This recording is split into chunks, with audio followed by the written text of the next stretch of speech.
Queridos, nós estamos com uma série de reflexões. Aos domingos, nós estamos trabalhando a primeira carta de Paulo aos Coríntios. Estamos trabalhando texto por texto. Não vou dizer para você que é uma exegese, porque eu não me sinto capacitado para fazer uma exegese de um texto. Mas nós estamos tentando trabalhar dentro de uma fidelidade bíblica, versículo por versículo, embora não seja essa o nosso compromisso. Alguns momentos na primeira carta de Coríntios nós vamos trabalhar o parágrafo ou a ideia. Aos domingos à noite nós colocamos um ponto no tema como posso ajudar a minha igreja a crescer.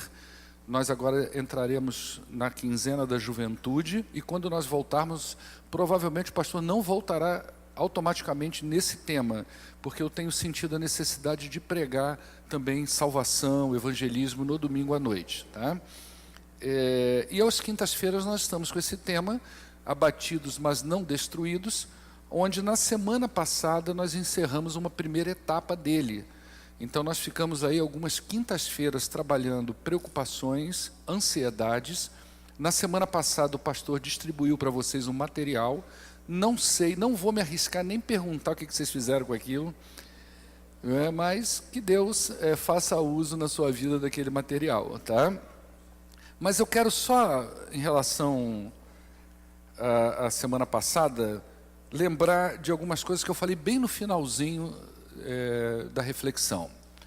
A primeira delas é que não basta saber que a ansiedade é um problema sério, você precisa tratar dela.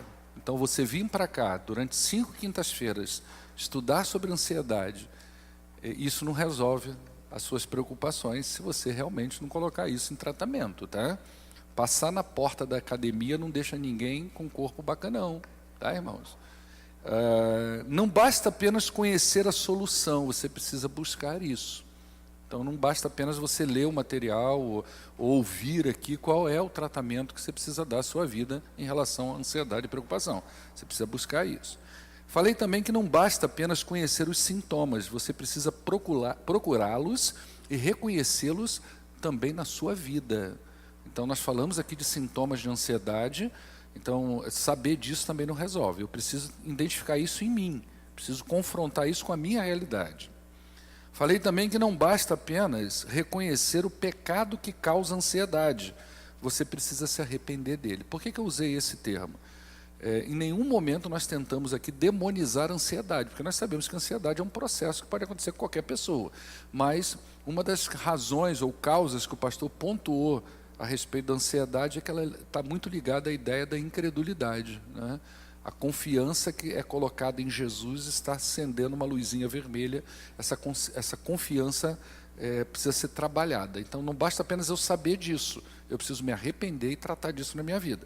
E, por último, eu falei que não basta apenas aprender e nem mesmo entender as orientações bíblicas para vencer a ansiedade. Você precisa usar isso na sua vida, senão não vai resolver, tá? Então, é muito importante que você tenha essas ideias em mente e saiba que você é responsável direto, intransferível, pelo ajuste das suas emoções. Então, é uma responsabilidade de cada um.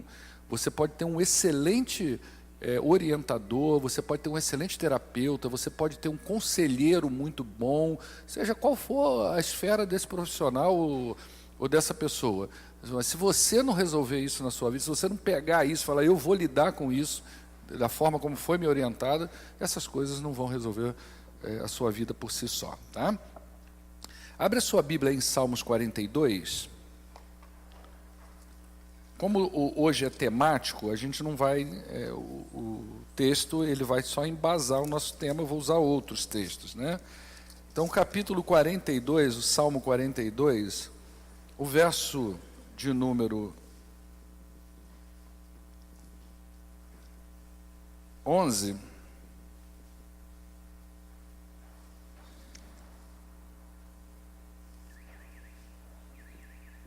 diz assim, bem conhecido, tá? Por que você está assim tão triste, ó minha alma? Por que está assim tão perturbada dentro de mim? Algumas versões traz uma forma mais conhecida, porque está abatido a minha alma. porque te perturbas dentro de mim, né? Tem até música nesse sentido. Nós vamos iniciar agora uma segunda etapa das nossas quintas-feiras e nós vamos falar sobre esgotamento espiritual. O termo esgotamento, quando a gente fala de esgotamento, a gente está dizendo de um sentimento de desinteresse, um sentimento de apatia, de tédio, de cansaço ou de perda de motivação por alguma coisa. É isso que a gente trata como esgotamento. A pessoa chegou a um nível onde ela se sente muito cansada, ela não se sente motivada para a realização das coisas, ela já não tem mais aquele fervor para realizar determinada tarefa, não há um interesse pessoal por aquela determinada tarefa, seja ela qual for, tá? Até a gente chegar aí no momento da espiritualidade. Então, quando a gente diz de uma pessoa esgotada, a gente diz de uma pessoa que chegou ao ponto de extrema fadiga mental, emocional, física, e até no nosso caso a gente vai acrescentar também o esgotamento ou a fadiga espiritual, ou seja, ela chegou ao seu limite, ela não dá mais conta. É disso que nós estamos falando, quando a gente fala desse termo esgotamento. Desde o início da década de 70, da primeira metade da década de 70, o esgotamento é uma coisa muito antiga. A gente vai ver aqui que nós vamos detectar o esgotamento lá na Bíblia, tanto nos Salmos como na vida de algumas pessoas. Aliás, esse primeiro bate-papo nosso aqui sobre esgotamento, ele é bem introdutório, tá? Mas, na década de 70, um psicanalista alemão, ele identificou sintomas de esgotamento nele, um esgotamento considerável.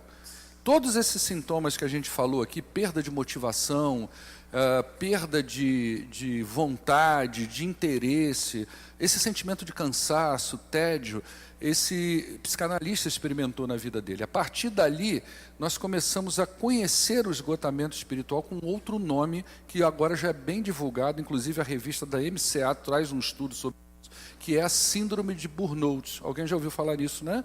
A síndrome de burnout, ela vem dessa ideia do esgotamento. O próprio nome burnout, ele dá a ideia de uma coisa que está sendo queimada, de uma combustão, ou seja, as suas energias, as suas emoções, as suas vontades, a motivação, tudo isso está entrando em combustão, está se perdendo, está se queimando. Essa é a ideia do burnout, tá? Embora o tema seja relativamente novo, no sentido da gente ter um nome para dar a esse esgotamento, um nome até bonitinho, né? E algumas pessoas ficam felizes quando recebem o diagnóstico e tem um nome.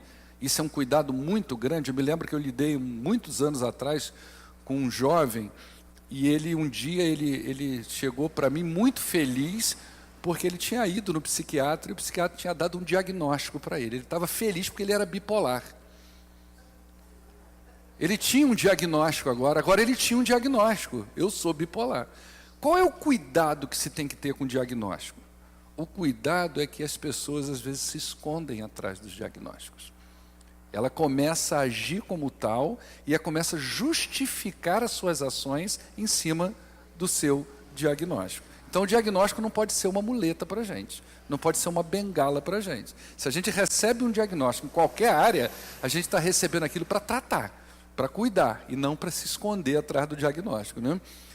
Mas, embora o tema seja novo e tenha esse nomezinho bacana aí, nós vamos encontrar na Bíblia alguns indícios a respeito de falas de prevenção e até pessoas experimentando esgotamento. Por exemplo, lá em 2 Coríntios capítulo 4, Paulo inicia o capítulo 4, o verso 1, ele diz assim: pelo que tendo este ministério, segundo a misericórdia que nos foi dada, não desfalecemos. A palavra usada aí por Paulo no original dá a ideia de esgotamento, não nos esgotemos.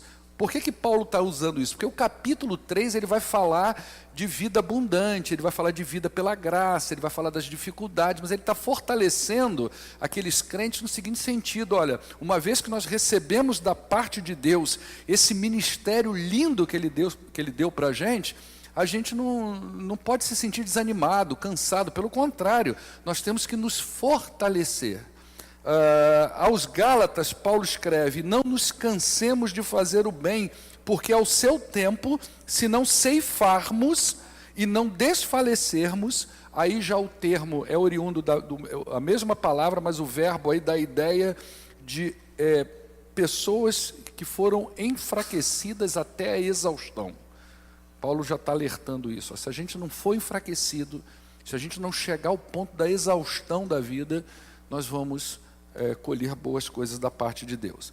Em Efésios capítulo 3, verso 13, ele diz: portanto vos peço que não desfaleçais. A ideia é estar completamente desanimado nas minhas tribulações por vós, pois nisso está a vossa glória. O que Paulo está dizendo aos Efésios? Quando vocês olharem para mim e ver toda a dificuldade que eu estou passando na minha vida, as prisões que eu estou tendo, os açoites que eu estou recebendo, as fugas que eu estou dando, ou seja, vocês estão vendo que o Evangelho, mesmo eu sendo crente, e eu sendo um apóstolo, um homem pregador da palavra, a minha vida não está sendo muito mansa, mas vocês não devem olhar essas dificuldades que eu estou passando e vocês desfalecerem, se sentirem desanimados.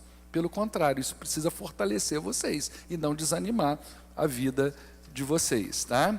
Então nós podemos ver esses indícios e podemos encontrar personagens na Bíblia também que viveram essa realidade. Por exemplo, o Salmo 42, ele diz: por que está batido a minha alma?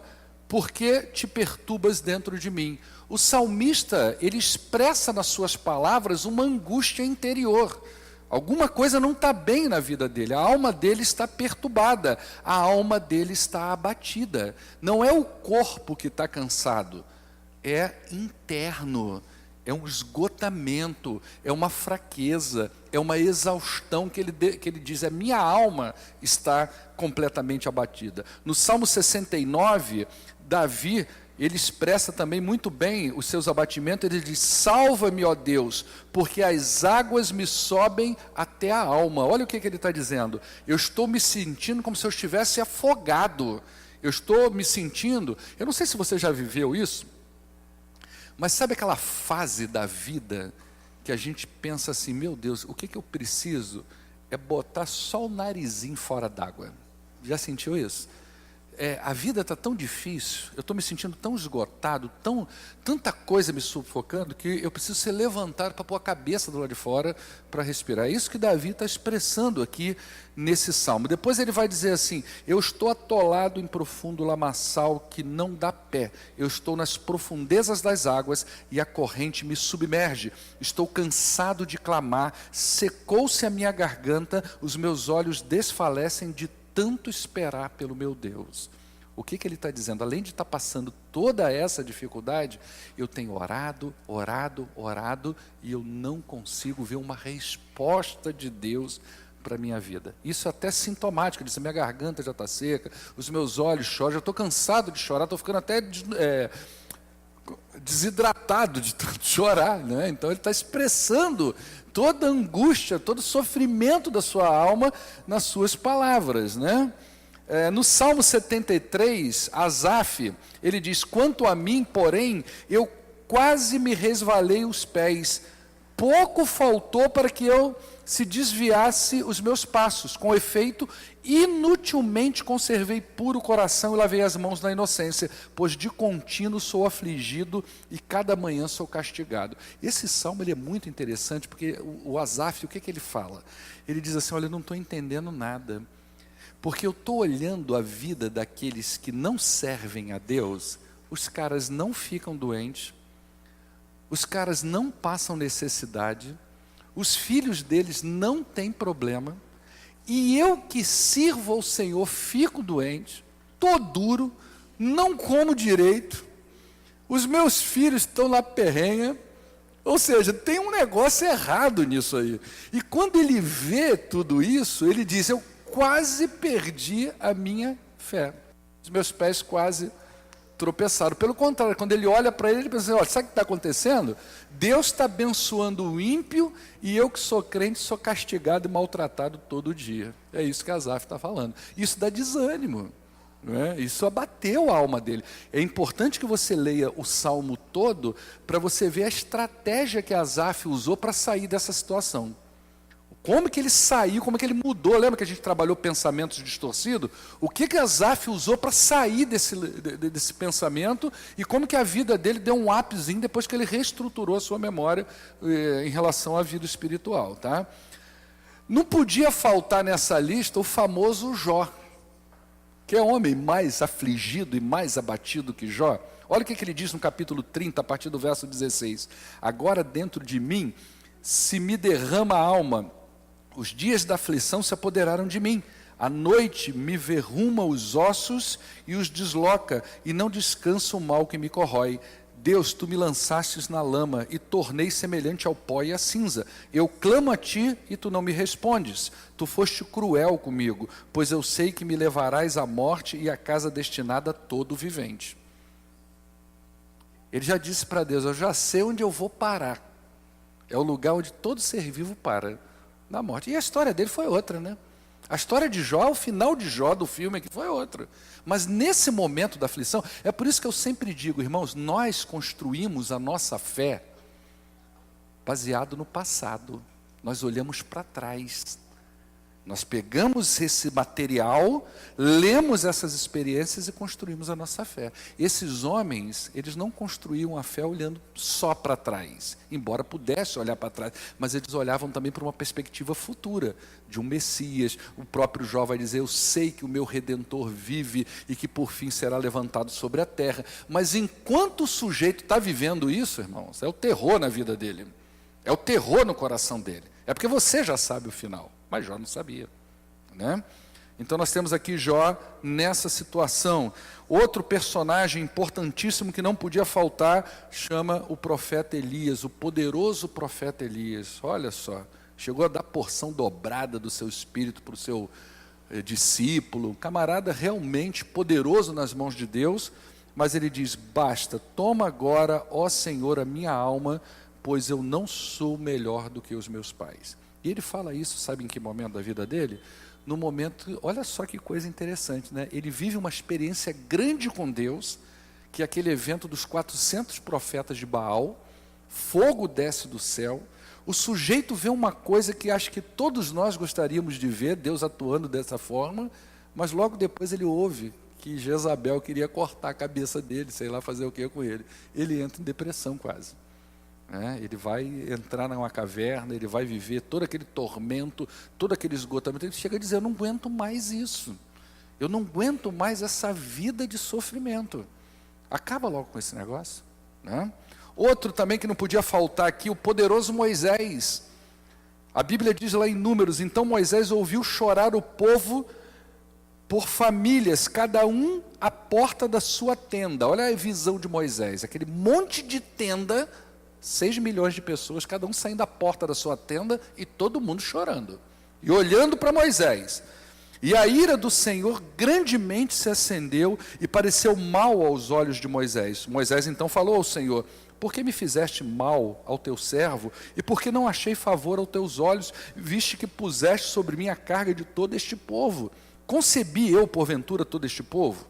Eu dei a luz para que me digas, leve-o ao teu colo como a ama que leva uma criança que mama a terra que sob juramento o Senhor prometeu aos seus pais? De onde teria eu carne para dar a todo esse povo? Pois chora diante de mim dizendo, dá-nos carne para que possamos comer. Imagina isso, irmão. Imagina um pastor entrando aqui na igreja, todo membro olhando para o pastor, pastor, eu quero carne, eu quero carne, eu quero carne.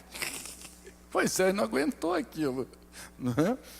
Eu sozinho não posso levar todo esse povo, pois me é pesado demais. Se assim me tratas, então me mata de uma vez. Eu te peço, se tenho achado favor aos teus olhos, e não me deixe ver a minha própria miséria. Moisés também viveu um drama terrível. Moisés viveu momentos problemáticos, momentos de angústia, momentos de tristeza, momentos de desânimo espiritual também, mesmo vendo tudo que ele viu. O mar se abrindo, água que sai da rocha, codorniza que vem voando e cai, maná que desce do céu. Mas mesmo vendo essas coisas, Moisés passou por momentos de grande abatimento espiritual. No Novo Testamento nós também temos algumas Por exemplo, as cartas dirigidas à comunidade ou às comunidades da Ásia Menor, como a carta de Pedro, carta de João, o próprio Apocalipse, são cartas escritas no sentido de encorajar crentes que estavam passando por muitas dificuldades e que poderiam desanimar na sua fé, tamanho era a perseguição. E surtiu efeito, porque eles se motivaram, se fortaleceram e muitos entregavam a sua própria vida em favor do Evangelho. A carta aos Hebreus é uma carta de fortalecimento. Paulo, nas entrelinhas da sua carta, deixa claro também as dificuldades que Paulo viveu. Aliás, eu quero chegar, quando a gente chegar ao fim dessas reflexões, eu quero pregar naquele texto de Coríntios que fala justamente abatidos, mas não destruídos. A gente entender aquilo ali e tentar trazer aquilo para a nossa vida.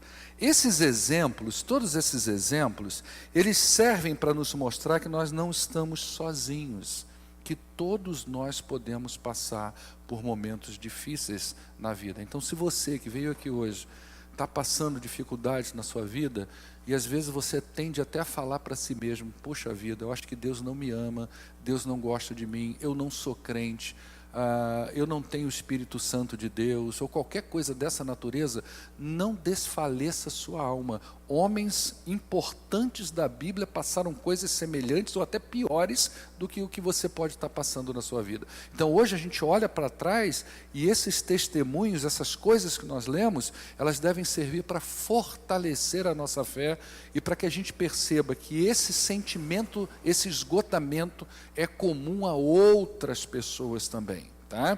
Obviamente que, como eu falei do Bourneau, ele é mais identificado em relação a trabalho, saúde mental, esse tipo de coisa, né? Mas nós estamos falando de esgotamento até às vezes provindo da própria vida espiritual. O esgotamento espiritual, ele traz consigo algumas consequências, e essas consequências não são legais. Porque, por exemplo, o esgotamento espiritual, quando nós vivemos ele, a gente perde a força, a perseverança e o entusiasmo, principalmente pelas coisas de Deus, ou em relação às coisas de Deus.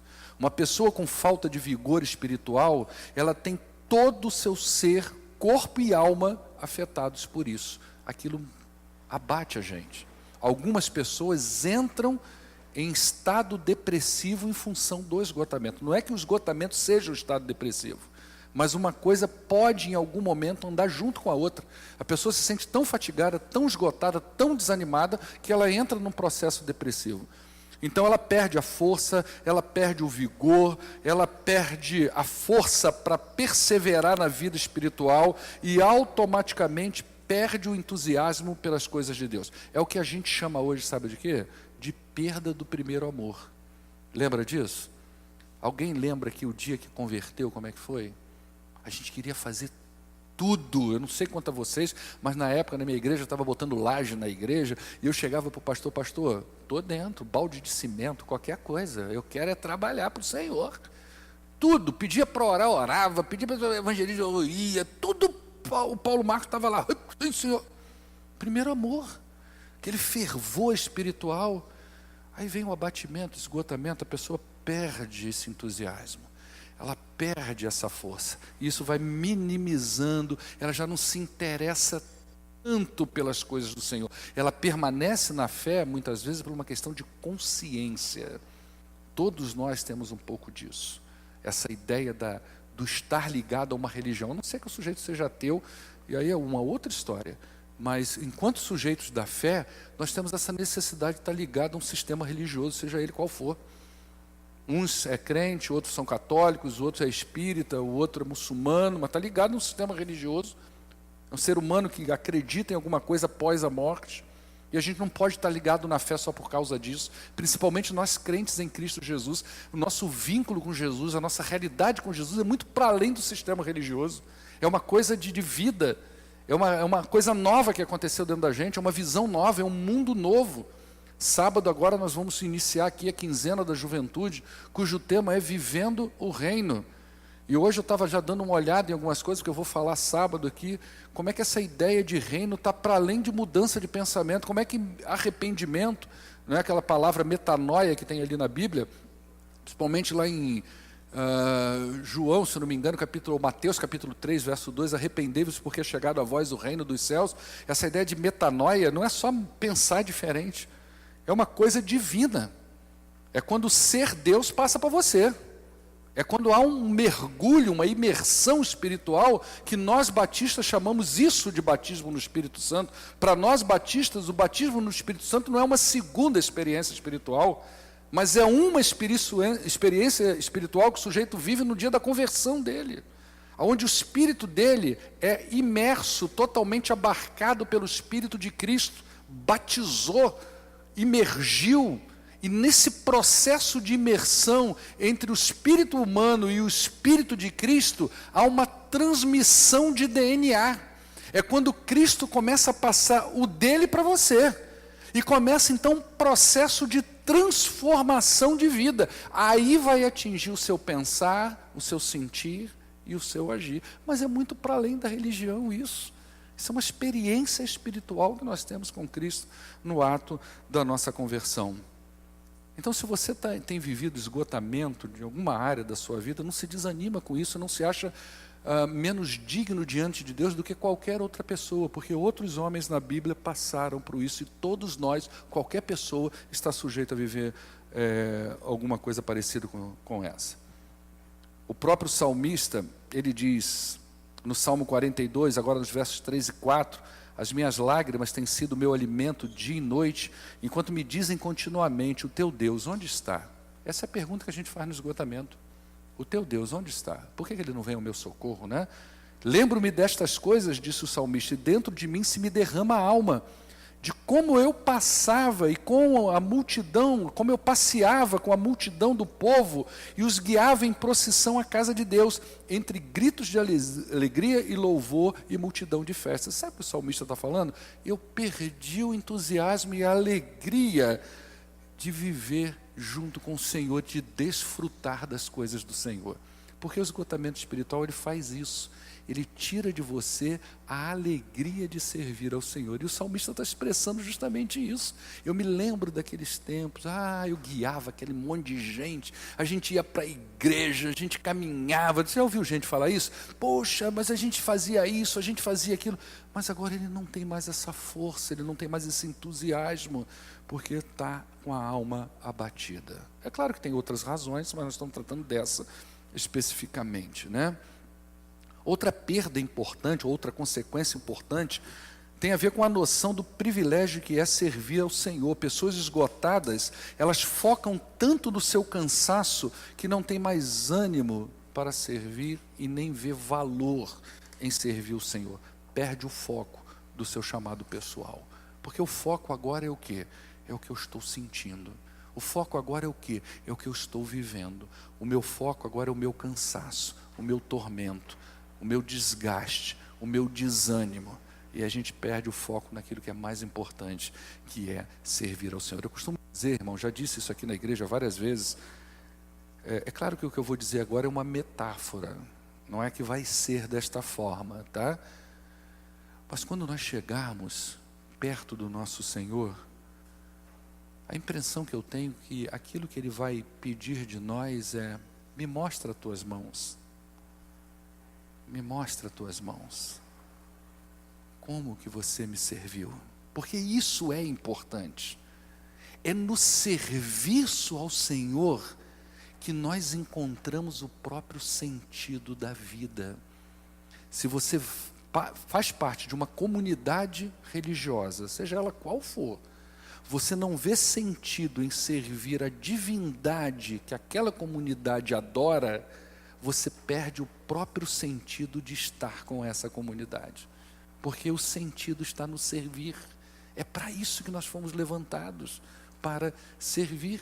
O próprio Jesus disse, eu não vim para ser servido, mas para servir e dar a minha vida em resgate de muitos. Lá em João capítulo 13, você vê que Jesus foi contracultural. Ele pegou uma toalha, botou na sua própria cintura, pegou os discípulos e disse: deixa eu lavar os pés de vocês. Vocês não estão entendendo, ele dizia. Mas vocês vão entender. O que eu quero de vocês é justamente essa relação de serviço um com o outro. É isso que dá sentido. É isso que nos alimenta, é isso que nos levanta, que nos dá motivação. É a gente sentir a utilidade de servir ao nosso Deus, ao nosso Senhor. Outra perda considerável é a perda da noção da presença de Cristo fortalecendo os nossos corações. Efésios capítulo 3, a partir do verso 14, a gente já está chegando ao final, Paulo ora para que os crentes experimentem a seguinte realidade: por esta causa me ponho de joelhos diante do Pai, de quem toma o nome toda a família, tanto no céu como sobre a terra, para que, segundo a riqueza da sua glória, vos conceda que vocês sejam fortalecidos com poder, mediante o seu Espírito no homem interior. Esgotamento espiritual, a gente pede a noção desse fortalecimento que Cristo dá ao nosso coração quando nós estamos vivendo com Ele, quando nós estamos servindo a Ele, quando nós estamos ligados com Ele. A gente vai ver aí no decorrer do versículo, desse mesmo texto, que o esgotamento espiritual não nos permite viver a plenitude de Deus. No verso 19, ele diz assim: assim habite Cristo no vosso coração pela fé, estando vós arraigados e alicerçados em amor, a fim de que vocês possam compreender com todos os santos qual é a largura, o comprimento e a altura e a profundidade, e conhecer o amor de Cristo que excede todo o entendimento. Essas coisas a gente só experimenta na comunidade. Por isso que ele diz: experimentar isso com todos os santos. Que santos é esse? São os mártires? São os santos da Igreja Católica? Não, são todos aqueles que servem ao Senhor na comunidade da fé. É com nessa relação de comunhão, de amor com essa comunidade, de vínculo com essa comunidade, de fortalecimento do Espírito no nosso coração, que nós vamos experimentar essa grandeza de Deus. O verso 20 ainda diz de uma outra perda que o esgotamento espiritual dá, a noção de quem é Deus e do que Ele está fazendo. Olha o que diz o verso 20 de Efésios capítulo 3. Para que sejais tomados de toda a plenitude de Deus. Ora, aquele que é poderoso para fazer infinitamente mais do que tudo quanto pedimos ou pensamos, conforme o seu poder que opera em nós. No esgotamento espiritual você não tem mais noção disso, dessa operação do poder de Deus, desse mover de Deus dentro da gente, desse Deus fazendo muito mais do que aquilo que nós pedimos, pensamos ou imaginamos. Então o esgotamento é uma coisa para ser tratada. O esgotamento é uma coisa para ser trabalhada. Para quê?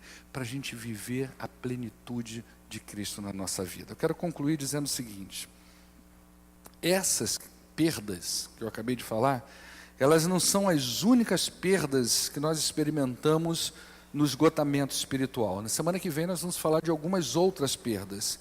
Mas hoje você precisa entender que existem muitas perdas quando nós esfriamos na fé e quando nós estamos vivendo essa apatia espiritual pela vida cristã. O que eu quero deixar de apelo para você aqui nessa noite? Que você observe a sua própria vida e perceba ou não se há o desânimo sendo instalado na sua vida. O esgotamento espiritual já colocando raízes e já começando a se disseminar no seu coração, a atingir seus sentimentos, os seus pensamentos, porque se isso está acontecendo, é hora de nós tratarmos isso à luz da palavra de Deus, para que você experimente o máximo da vida cristã. Nós não queremos vida pela média, nós não queremos viver pingo, nós queremos viver a vida cristã na sua plenitude, e isso nós vamos encontrar no poder do Espírito Santo de Deus. Amém? Bom, vamos orar, né? Está todo mundo com cara de esgotado espiritual. Na semana que vem nós vamos falar de mais algumas perdas que o esgotamento traz, e depois nós vamos entrar em vários temas, subtemas relativos a esse esgotamento espiritual, para que à luz da palavra de Deus o Espírito Santo trate da gente aqui reunidos enquanto igreja, né? Vamos orar então ao nosso Deus? Acho que a gente podia ficar de pé, porque é a oração final, tá, irmãos? Aí a gente já vai Se você está muito esgotado, fica sentado, tá, irmão? Brincadeira. Vamos orar. Senhor, muito obrigado por este dia que o Senhor nos dá. Obrigado porque o Senhor tem renovado a nossa energia, a nossa mente, o nosso coração. Quero colocar, ó Deus, esta igreja em Tuas mãos. Pedir que o Senhor sonde o coração de cada um. E se há aqui pessoas abatidas, desfalecidas, desanimadas, ó Deus, eu peço que o Teu Espírito fortaleça o interior dessas pessoas, que elas consigam perceber que o Senhor nunca deixou de trabalhar na vida delas, que elas consigam entender, ó Deus, que esse fenômeno não faz delas pessoas indignas do Teu amor, pelo contrário, o Senhor as ama como ama todos nós. Eu te peço por cada vida que está aqui presente nesta noite, nos conduza nessa segunda etapa, ó Deus, de reflexões, para que possamos aprender, sermos tratados e Te servir da melhor forma possível. Em nome do poderoso Jesus Cristo é que nós oramos hoje e sempre. Amém.